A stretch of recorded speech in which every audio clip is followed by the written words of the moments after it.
I'm Sara B. I'm a library assistant for the Warren County Public Library, and welcome to my garden. I just moved to Bowling Green, so this is my first garden, so you could say I'm putting down roots. Gardening's a really fun hobby. It gets you outside, it teaches you self-sufficiency, and it's a learning activity. So today I'm going to talk to you about square foot gardening and how to get started.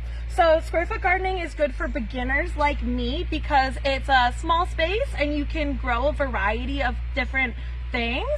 The idea for square foot gardening was conceived by Mel Bartholomew. We've got some of his books at the library. One good resource is Square Foot Gardening with Kids. You could check that out if you're running out of ideas to do during this quarantine. Pretty much Bartholomew's idea is you get a 4x4 garden plot. Ours is 12 inches deep, and then you fill it with soil.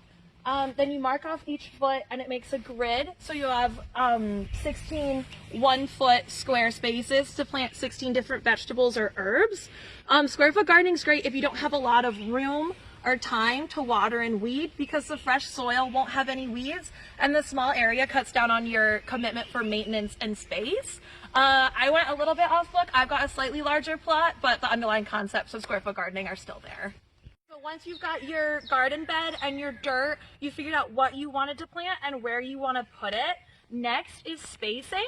So you can plant 1 to 16 plants per square foot depending on how large they are when they're mature. With lettuce, it's 4 per square foot. So I've got larger ones on this side, then I planted smaller ones down this side.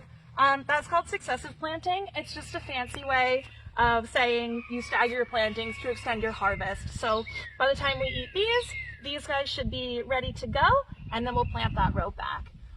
But like you can see here, imagine if this one was fully grown, that'd be a complete square with 4 heads of lettuce in it. Over here are my radishes. So these are 16 per square foot. So it's gonna be 4 rows of 4. These 3 didn't do so well. Onions are 9 per square foot. So 3 rows of 3, you can see right there. Peppers and tomatoes are considered large plants by Mel Bartholomew. So they're only 1 plant per square foot. Next, over here, you have my cucumbers. So they're looking pretty boring because I just planted them. Everybody else is germinating below the surface. But while I was looking for them this morning, I found something else really cool. Mike, if you would.